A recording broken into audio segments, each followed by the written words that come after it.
Catus Maximus here. This is a modern Porter Cable 3/8" general purpose drill. Simple overview. I don't think I'm going to drill many holes with this. Unfortunately, as people have complained about many times, is that the quality of Porter Cable tools have been kind of going downhill for 15, 20 years, really since Stanley Black & Decker purchased them, which means they're also part of DeWalt. What's happened is some of the Porter Cable's real namesake stuff, like the routers and sanders, are still generally just as good, super heavy-duty, production-grade stuff, but many of their other tools, such as little 3/8 drills, have really been, they've cheapified them. They've really reduced the quality on them, and they're just not up to the same standards. Even though this is a drywall screw gun I need to review, the old American-made Porter Cables were like this, just really heavy-duty, really high-quality nylons, metal gearboxes. This is what the older, the last quote-unquote of the American-made ones were. Really nice heavy-duty switches. And now they're just like the DeWalts. But what's even worse about this, and this is a pretty modern unit, if we see here, this is a 2021, so this is the same thing that you'll see on shelves, is that this one's kind of neutered. I mean, it runs okay, has a decent variable speed, pretty ergonomic trigger, just totally overmolded handle. Who knows how soon that will start peeling. Even overmolding on the bottom, which doesn't make any sense.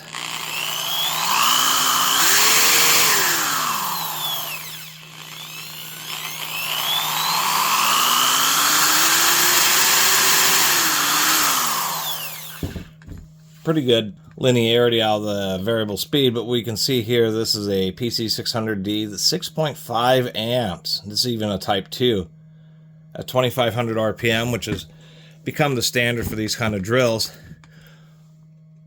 What's the issue? And what I mean by neutering is, a long time ago, like these old DeWalts, this is a DeWalt from like the early 2000s, 6 amps, and the plastic is harder. For some reason, the plastic seems just a bit softer on this Porter Cable than it is actually on the DeWalt branded ones.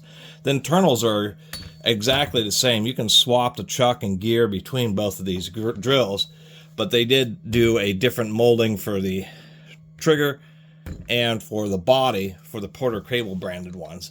The DeWalts many years ago were 6 amps. This is 6.5 amps. And then around,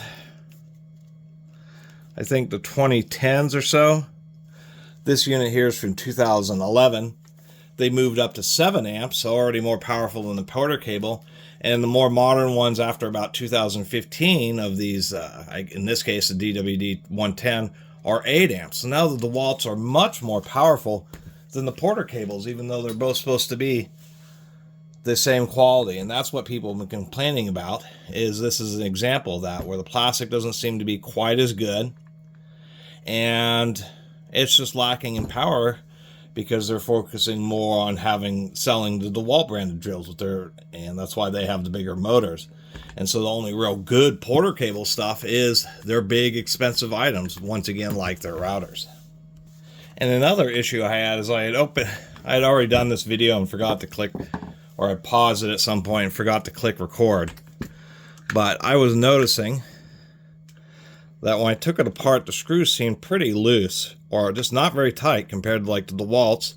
And when I went to put it back together, none of them really like tightened up. Even with plastic, you'll tighten down the screw and you'll feel the resistance increasing. And these, it just didn't seem to increase the resistance hardly at all.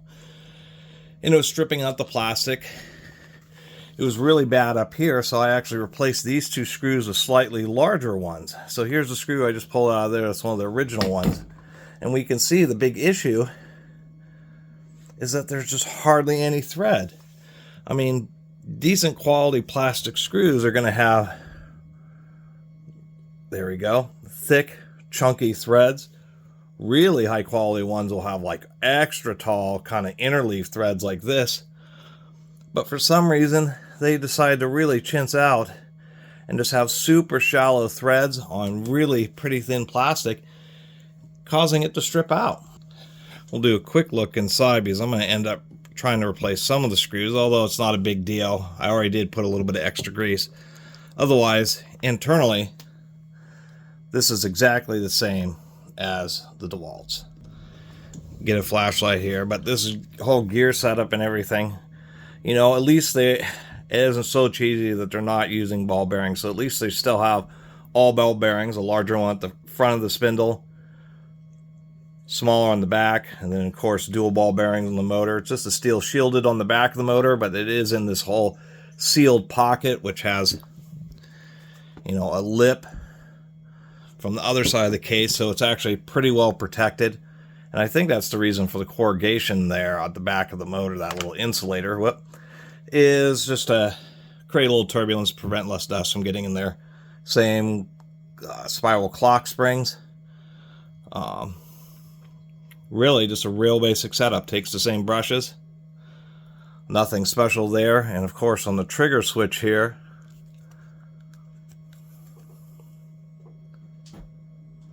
what is that? 8 amps at 125 volts, so a little bit overrated. But of course on older power tools, power switches would be rated upwards of 50%. So like on this, it may have like a 10 amp switch on an older Porter cable. In this case, it's an 8 amp, which is okay. The only, I guess, saving grace is they have a little block here, and then the black wire just goes right up here. So it's actually pretty easy to change the power cord. It does have a metal cord pinch. I guess that's like the only thing going for it. Other than that, it's just a little bit cheesy that they've kind of detuned this so it has less power than its DeWalt counterparts.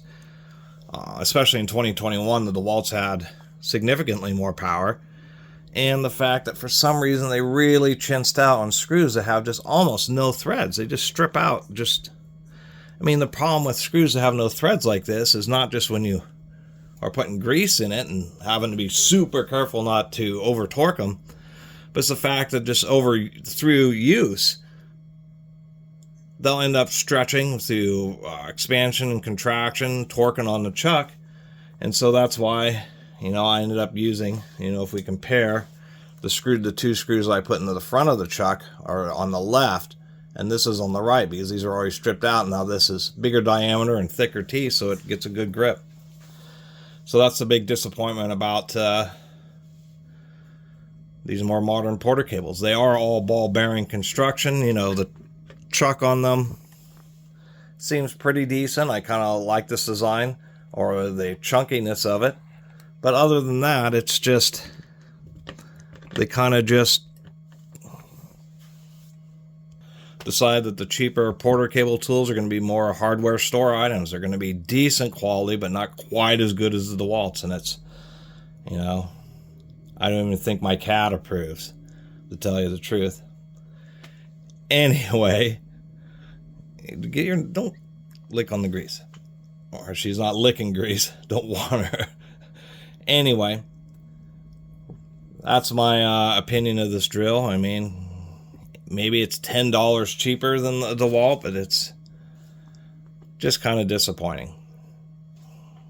Even for all ball bearing helical cut gears, you know, it still has the little bushing on the front of the spindle so it doesn't deflect as much, which DeWalt's been doing for 10 years.